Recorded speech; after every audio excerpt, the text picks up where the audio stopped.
Hello, everybody. Welcome along to pre-match build-up here on the Rangers Rabble. I'm Martin, and I'm joined by Stu and Graham. Gents, how are we? All good. Pretty good. Excited for the match. I know it's just good to have Rangers back, innit? Yeah. I have took two paracetamol, two Anodin and two Lemsip max strength tablets. So hopefully they kick in shortly. And I'm right as rain. Anyways, yes. So I know I forgot to put the team along the bottom. I apologise. But I'll just read the team out. Obviously, Rangers versus St Johnstone. Ibrox, your team is McGregor in goal, back four of Tavernier, Goldson, Davies and Barisic, midfield three of Kamara, Jack and Tillman, and a front three of Ryan Kent, Alfredo Morelos and Todd Cantwell. Stu, obviously that jumps off the page straight away. A couple of things to talk about, but we have to start obviously with the big news, and that is the new man straight in for the start. Yeah, I'm actually really surprised by that, to be honest, because I don't think he played, or I think he was involved in maybe one of the final six match squads that he was at Norwich for. So, even then, I think he was on the bench, so he never came on. So he's not had a lot of football recently, but he's obviously shown enough for Bill that Bill's going to fling his trust in him. I think it's something that other teams do that we don't do a lot of. We get a new player and we think, oh, they need 3 weeks training and everything else before they even come off the bench for us. So I'm glad that, in a way, he's obviously for us to break that normal cycle that we use for Cantwell to come straight in under Bill he's obviously showing something that Bill really likes, because we have to remember Fashion's been in really good form. Love or hate him, he's been really good lately, Fashion. So for Cantwell to come in his place, he's obviously he's earned a lot of trust already from Bill, and hopefully he's going to back it up straight away. I mean, yeah, we'll talk about Sakala in a wee sec, Graham. But look, Stu mentioned it there. Campbell's not played a lot of football. He's obviously not had a great deal of time to get to know his new teammates, etc. That's why I was convinced that there's no way that Beale's going to start him. But obviously, look, I'm not going to second guess Beale. He's done a fantastic job since he came here, so he's obviously seen enough from him to say, let's play him. Yeah, that's the way I've looked at it as well, mate. Must be a positive, because as Stu was mentioning there, quite a lot of your new signings usually start off on the bench and then they maybe get 15 minutes and stuff. So he must have been doing something right if he came in. And he's obviously linking up well maybe with Kent and that. And that's what I was putting out earlier, that I'm looking forward to seeing the link up between Cantwell, Tillman and Ryan Kent today. I think it's 3 quality players that I think could thrive playing with each other, and I'm looking forward to that today. Yeah, I was going to say I don't mean this to sound disrespectful, but I absolutely do, Stu. If it was another team maybe playing well, or if it was an Aberdeen or a Hearts or something like that, would they have played Cantwell? Do you think it's maybe because it's against an out of form St Johnstone and we're at home that it's maybe a good chance to get him in and see what he's all about? And I mean that with every single bit of disrespect. But it could be. I mean, I'd like to think that Bill wouldn't change his style based on that. I think if he believes in a player, he believes in a player, and I think he proves that. Obviously, we don't know for sure, but I think he proves that a little bit with Lowry, who I'm sure we'll discuss. But I think by him not getting near the team, and that Bill has principles, he obviously wants his players to reach a certain level, and I think he backs that up. So if Cantwell has shown what he's shown, and Bill thinks it's the right situation, I think he absolutely would have played him in any other game. I think one thing that Bill's not, he's obviously been a little bit hampered when he's come in because he's come into a team full of injuries. But one thing that I thought under Gio we actually did look really good was when we had Tom Lawrence up there in that front three. That what Graham was saying, he's looking forward to seeing those link-up plays. But Kent and Lawrence were sort of on the same wavelength as each other. They could play those little intricate passes. And I think Tillman, Cantwell and Kent together, that's going to be hopefully what we'll see a lot of. So I think he's along that line of thinking that it's not necessarily because it's St Johnstone and we can give him more minutes. I think it's more we might have something special here and it's worth just starting it as soon as we can. It's looking at the options as well. We'll come to that in a wee second, but the options that we're starting to get now as well, and that's even before Tom Lawrence comes back. Lowry's not even in the team. So the options are starting to look really, really good. Ricky Forbes is saying Beale's just said Sakala is rested, wants to give Hadji minutes and excited for Cantwell. Graham, Sakala being rested. We've just had a week off. There's been no football, so it's not as if Sakala's tired or whatever. I do feel a wee bit sorry for him because he has been one of our best players. Yeah, as soon as I seen it, I was kind of gutted when he was on the bench, but I understand it a wee bit. We've always said that we need to make sure our sub kind of players get minutes and into the legs and stuff like that, so that when they're called upon, they're reliable and ready to go. So I think Kent's not going to be dropped, and I think potentially either maybe took Tillman out and played Cantwell in that role, and then kept Sakala in. But obviously I think he's happy with Tillman as well. So it's a squad game, isn't it? So we need all the players to kind of get used to playing, and it's a good sign for Beale. He's not afraid to give people resting or dropped even in certain situations.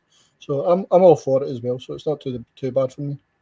I think also you get the sort of added benefit with Sakala that you don't want to refer to someone as a really good sub, but that pace that he has, bringing that on with 20 minutes to go when the game's a bit more open at times.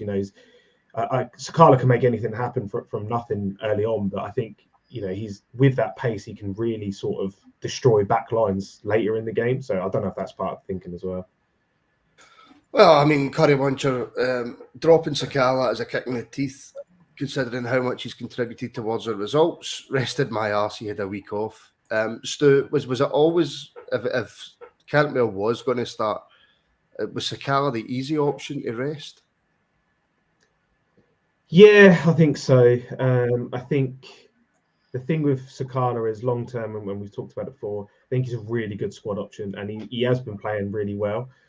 But I just don't think he's quite the level long term that we're going to need starting week in, week out. And I think Beale was slowly starting to shape this squad now. It's only one signing so far, but he's starting to shape the squad to how he wants it and how he wants us to play. And I just think that unpredictability of Sakala isn't actually something that Beale's that keen on.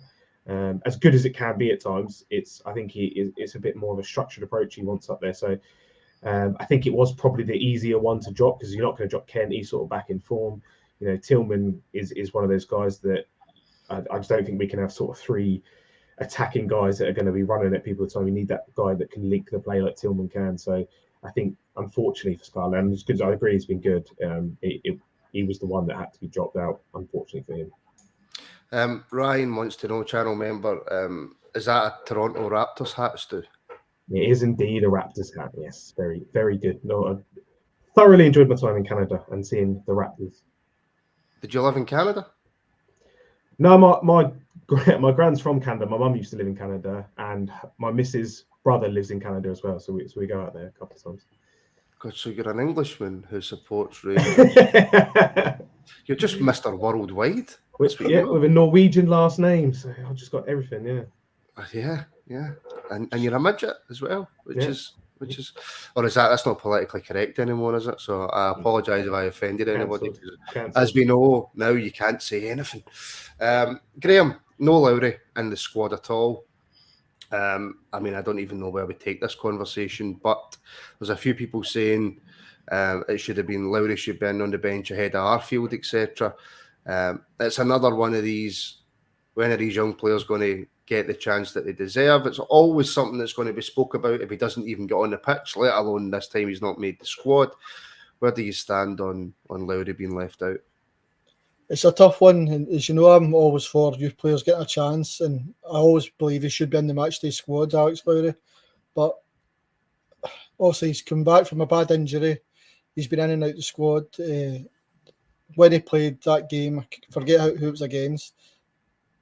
First, it was strange when he played that game because he was dropping very deep to the left-hand side, which I didn't think suited him at all.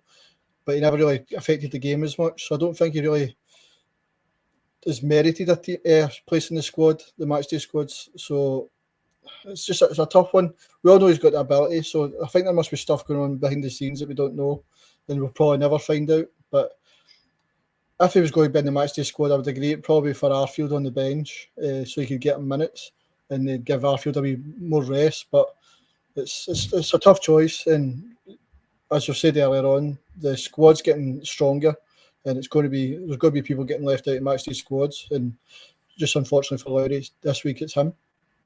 Can I also just reiterate that me and Stu are the same height? For those of you, don't even pretend you're taller than me. I Don't even don't think pretend. I was taller than you. No, you weren't taller than me. 100%. Don't give me your absolute nonsense. Ricky Forbes again. We destroy young players. It's a joke. It's quite hard to disagree with that, Stu. If Lowry can't get in the squad with the players that we currently have, what happens when Lawrence comes back, etc., etc.? If we sign Raskin, if that happens, where do you stand with all this Lowry business? Is it just a case that we don't know what's going on in the background, we don't know what's getting said to him by the manager, etc.? Is it just a case that he has to be, just bide his time? I think a little bit. The thing with Lowry is he's never had that.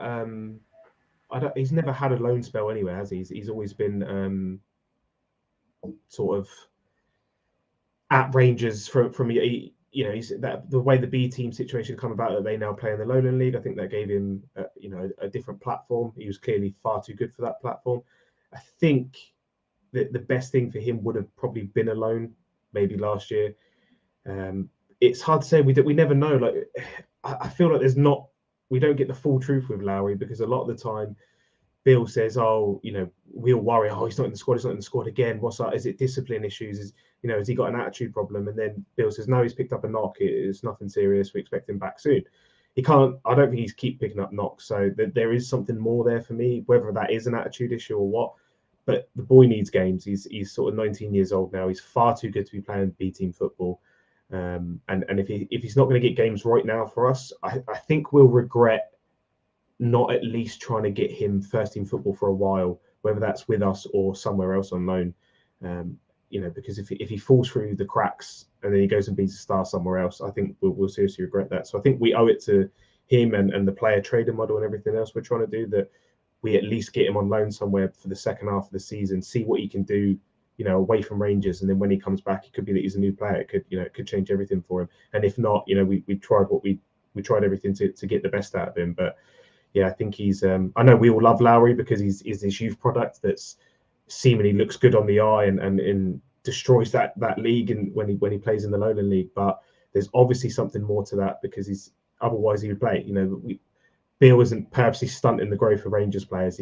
If Lowry's if he's not up to scratch, then that's why he's not playing for me. Yeah, it's just that we don't have a record. We don't even have a decent record of bringing through youth players. Patterson maybe, and even at that, Patterson get played bit part. And Jamie Farquharson may be related to Stu. With that surname. New channel member, thank you very much, Jamie. Appreciate the support. I'm just looking through some comments. Yeah, there's quite a few comments in there. I'll maybe get them up. I'm actually struggling to concentrate. Man flu is terrible. Man flu is absolutely terrible. But Graham, just on the point of Lowry quickly. Stu again mentioned it there. There's nothing in him playing for the B team. There's no positives in that anymore because he's too good for it. He's too good for that league. I don't think he's learning much really now playing for the B team. So he needs minutes because he's not young. What is Lowry, 19, 20 maybe? 19, 20. So he needs games. He needs game time. Otherwise he's not going to improve. I totally agree, mate. And I've tried to look into when we read that Kai Kennedy and Josh McPake looks if they're going out and the standard they're going to. I believe Kai Kennedy. I was bigging him up, thinking he was going to be one of your main players, and I think we need to get a loan system that works, because I don't think anywhere in Scotland and even lower league English leagues suit our players. I'd rather try and get a link up with a team in Europe, like a Belgian or a Scandinavian side or something like that, so they can go over and experience and get minutes and play in a kind of technical and tactical league. And I think that could help them break through into our team, because I don't think playing at Rafe Rovers, your Partick Thistles, etc., are doing them any good. They're probably better just training with our B team and getting chances to train with the first team training ground. So it's a tough one, and I think it's just the environment that we're in the Scottish leagues and the teams that we've come up against. They don't really suit our players, but I believe they should be getting more of a chance, because you'll probably see tonight that there'll be a 17-year-old boy probably playing tonight for Man United, and that's 17. Lowry's 19. So I just believe we should be giving players more of a chance. You always need to get Man U in there somewhere, don't you? Always got to get them in. All I can say is that everybody thought Man U were doing quite well, and then they came up against the mighty Arsenal, and Arsenal showed them exactly. Anyway, listen, this is something we're probably going to talk about on Monday night's phone-in. Bring Bassey back. He's having a nightmare in Holland. If Ajax fancy a wee 6-month loan deal, I'm pretty sure we would all absolutely take that. Stu, this midfield that we're seeing today, Jack, Kamara and Tillman, is that too defensive? Is that fair? Are we playing two holding midfielders against St Johnstone? Or will we see more of a Kamara sitting back and Jack and Tillman moving forward? Or what are we seeing here? I think, I know people hate this too defensive, especially at Ibrox, especially, you know, when we're sort of in Scotland in general, this too defensive. But I think now Bill's back, he likes the fullbacks to be much further up the pitch. And we saw when he was there with Steven Gerrard, we constantly had sort of Kamara and Jack covering the fullbacks, moving into those spaces. It's they almost play like the opposite of inside wing backs, because they start in the middle and then they go out to fullback. So it is a difficult one. I do get the sort of reservations people have about two defensive midfielders, but I think both of them are capable of getting forward. The only problem we have with them is, I mean, Jack can shoot from time to time, but not really. And Kamara, you know, he's afraid of shooting, so that becomes a bit of an issue, which is maybe why Tillman's now in that three as well. But I think they can both attack sufficiently enough to get us up the pitch. I don't think it's worth, you know, getting too angry over oh no, it's not two defensive midfielders at home again, because they're capable players of getting forward and contributing to attacks as much as they are as covering defence. Because we're going to play another low block. We're going to be camped in their half. They're going to be looking for out balls over the top to catch us on the break, which, you know, it is it's sort of our Achilles heel, that ball over the top. So I can fully understand why we need those sort of mobile guys that can cover both sides of the pitch, but only if that's going to mean Barisic and Tav are really high up attacking. Otherwise, it does seem a bit of a waste to me. Yeah, I suppose. You started talking tactics and it just went straight over my head there. John Batchelor, 449 Super Chat, thank you very much as ever, John. Your support is greatly appreciated. Kamara, Graham, obviously we were hearing reports that Sevilla were interested, there was going to be a bid coming in, etc. But the manager really likes him. And again, from it starting, that maybe tells you that maybe there isn't quite a bid there yet. But we know that Michael Beale likes him, and he will get a lot more minutes under Beale than what he did under you. Yeah, Kamara's it's a weird one for me, because he's one of my favourite players in the last since we came back up to the Premier League. Obviously cost us 50 grand and helped us win 55.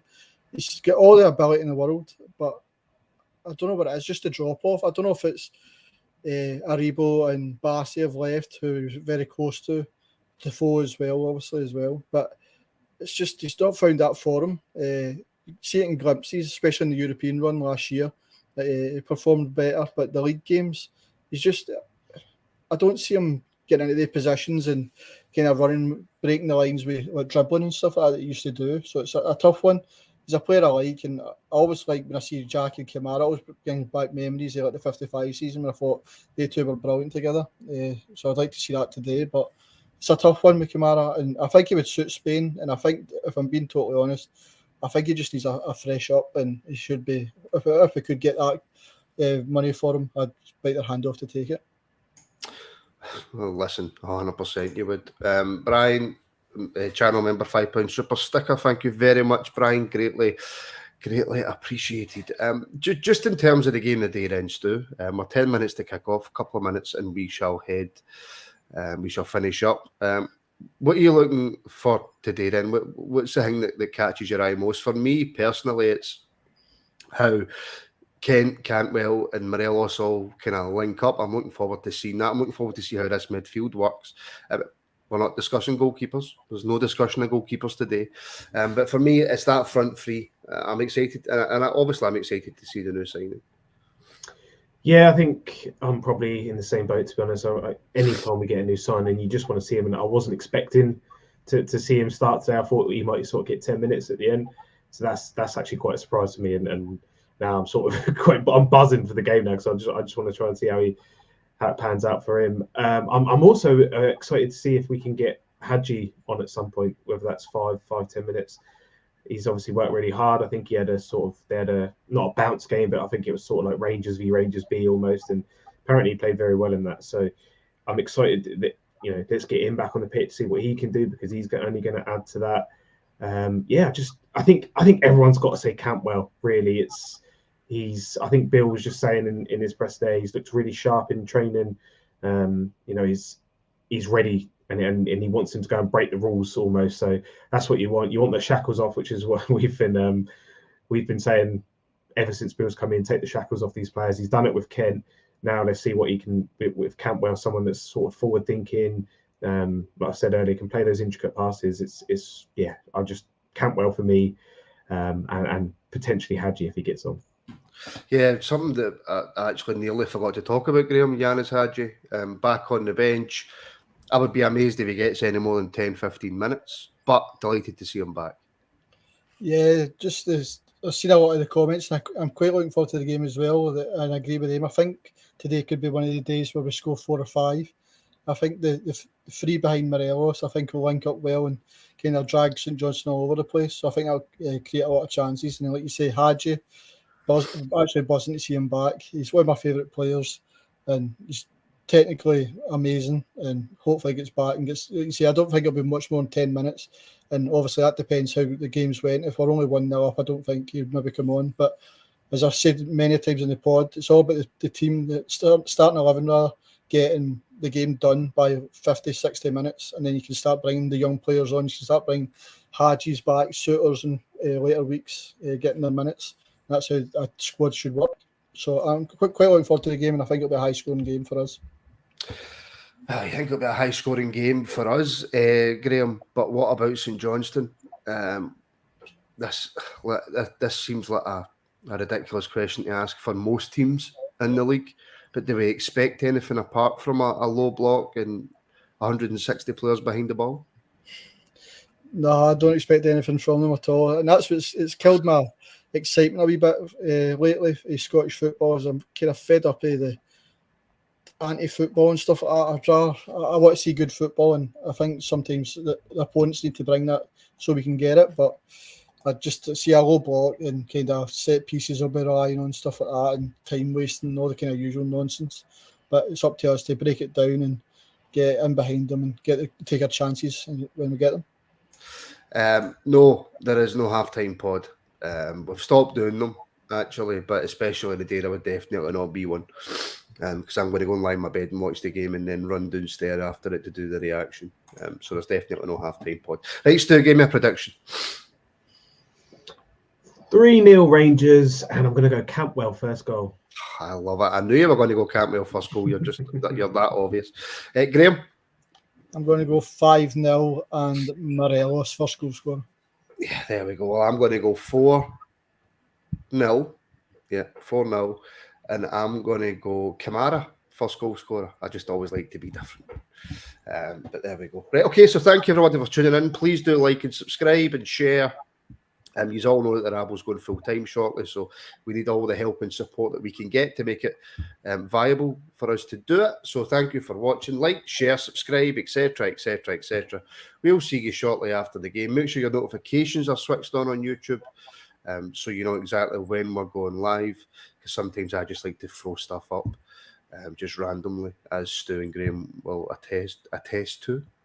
But yeah, thank you for watching. We'll see you shortly after the game, and as ever, I hope your team wins.